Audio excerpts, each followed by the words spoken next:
T20 ప్రపంచ కప్లో వరుస విజయాలతో జోరు మీదున్న టీమిండియా మరో ఆసక్తికర పోరుకు సిద్ధమైంది. గ్రూప్ ఏలో భాగంగా బుధవారం న్యూయార్క్లోని నాసౌ కౌంటీ స్టేడియం వేదికగా ఆతిథ్య అమెరికాతో టీమిండియా అమీతుమీ తేల్చుకొన్నది. ఐర్లాండ్, పాకిస్తాన్పై విజయం సాధించిన టీమిండియా రెట్టించిన ఆత్మవిశ్వాసంతో వరలోకి దిగుతుండగా యుఎస్ఏ కూడా పాకిస్తాన్, కెనడాను ఓడించి మరో సంచలన విజయాన్ని నమోదు చేయాలనే పట్టుదలతో ఉంది.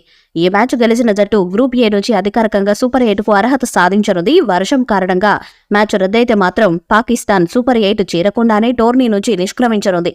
దాంతో ఈ మ్యాచ్పై సర్వత్రా ఆసక్తి నెలకొంది. తొలి 2 మ్యాచెస్లో ఒకే కాంబినేషన్తో బరిలోకి దిగిన టీమిండియా అమెరికాతో పోరులో తుది జట్టులో 2 మార్పులు చేసే అవకాశం ఉంది. స్పెషలిస్ట్ బ్యాటర్గా సంజు శాంసన్, యశస్వి జైస్వాల్ కి అవకాశం ఇవ్వనుంది. దానికోసం పాకిస్తాన్తో దారుణంగా విఫలమైన శివం దుబేతో పాటు అక్షర్ పటేల్ పై వేటు వేయనున్నారు.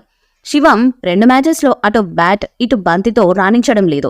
శివం దుబేతో రోహిత్ ఒక్క ఓవర్ కూడా వేయించలేదు. ఈ క్రమంలోనే అతని పక్కన పెట్టి స్పెషలిస్ట్ బ్యాటర్లైన యశస్వి జైస్వాల్, సంజు శాంసన్లను తుది జట్టులోకి తీసుకోవాలని టీమిండియా మేనేజ్మెంట్ భావిస్తుంది. యశస్వి జైస్వాల్ ఆడేందుకు ఎక్కువ అవకాశం ఉంది. ఓపెనర్గా విరాట్ కోహ్లీ 1-4 దారుణంగా విఫలమవడంతో అతన్ని ఫస్ట్ డౌన్ లో ఆడించాలని టీమిండియా మేనేజ్మెంట్ భావిస్తుంది. ఈ క్రమంలోనే యశస్వి జైస్వాల్ ను ఓపెనర్ గా ఆడించనున్న విరాట్ కోహ్లీ 3వ స్థానంలో బ్యాటింగ్ చేయించాలనుకుంటోంది. పవర్ ప్లేలో దూకుడుగా ఆడే సామర్థ్యం యశస్వి జైస్వాల్ కు ఉంది. ఫేస్ త్రయం జస్ప్రీత్ బుమ్రా, హర్షదీప్ సింగ్, మహమ్మద్ సిరాజ్ అదరగొడుతుండగా స్పిన్నర్ జడేజా కూడా రాణిస్తున్నారు. కాబట్టి మరో బ్యాట్స్మెన్ కావాలి అంటే సంజు శాంసన్ ని తీసుకుని అక్షర్ ని పక్కన పెట్టే ఛాన్స్ ఉంది. లేదా ఆల్రౌండర్ కావాలి అనుకుంటే అక్షర్ కి ఛాన్స్ ఉంటుంది. దాంతో సంజు మరోసారి బెంచ్ కే పరిమితమయ్యే అవకాశాలున్నాయి. స్పెషలిస్ట్ స్పిన్నర్స్ కుల్దీప్ యాదవ్, యుజ్వేంద్ర చాహల్ కు మరోసారి నిరాశ ఎదురవ్వనుంది. కీలకమైన 3వ మ్యాచ్లో ఇండియా తుది జట్టును చూస్తే రోహిత్ శర్మ, యశస్వి జైస్వాల్, విరాట్ కోహ్లీ, సూర్యకుమార్ యాదవ్, రిషబ్ పంత్ కీపర్, హార్దిక్ పాండ్యా, అక్షర్ పటేల్ లేదా సంజు శాంసన్, రవీంద్ర జడేజా, జస్ప్రీత్ బుమ్రా, హర్షదీప్ సింగ్, మహమ్మద్ సిరాజ్ ఉండే అవకాశం ఉంది. ఇక యుఎస్ఏ మీద తన బ్యాటింగ్ బలం చూపించాలని టీమిండియా భావిస్తున్నది. గత పాకిస్తాన్ మ్యాచ్లో ఇండియా బ్యాటర్లు నిరాశపరిచారు. ఈ మ్యాచ్లో ఇండియా బ్యాటింగ్ వింతగా అనిపించింది.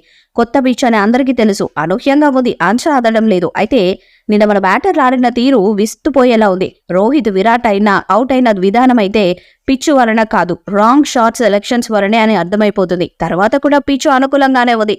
పంత్, అక్షర్ ఆడిన తీరు చూస్తే ఒక దశలో 200 పరుగులు దాడుతుందని అంచనాలు వచ్చాయి. కానీ ఒకసారిగా పరిస్థితి అనూహ్యంగా మారిపోయింది. అక్షర్ అవుట్ అయిన తర్వాత ఎవరు కాసేపు క్రీజులో కుదురుకోలేకపోయారు. దాదాపు అన్ని రాంగ్ షాట్సే. పంత్ కొట్టిన దాదాపు షాట్స్ గాల్లోకే ఉన్నాయి. చాలాసార్లు అవుట్ నుంచి తప్పించుకున్నాడు.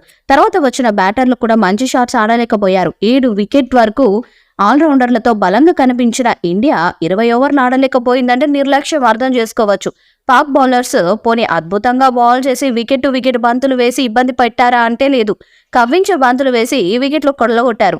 నిన్నటి మ్యాచ్లో మన బ్యాటింగ్లో డొల్లతనం స్పష్టంగా కనిపించింది. వెంటనే ఈ లోపాలని సరిచేసుకోవాల్సిన అవసరం మన బ్యాటర్లపై ఉంది. ఇలాంటి పొరపాట్లు గ్రూప్ దశలో దాటిన తర్వాత పునరావృతం అయితే కష్టం. కాబట్టి యుఎస్ఏతో జట్టులో ఉన్న లోపాలను సరిచేసుకుంటే ఈసారి కప్పు కొట్టే సత్తా టీమిండియాకి ఉంది.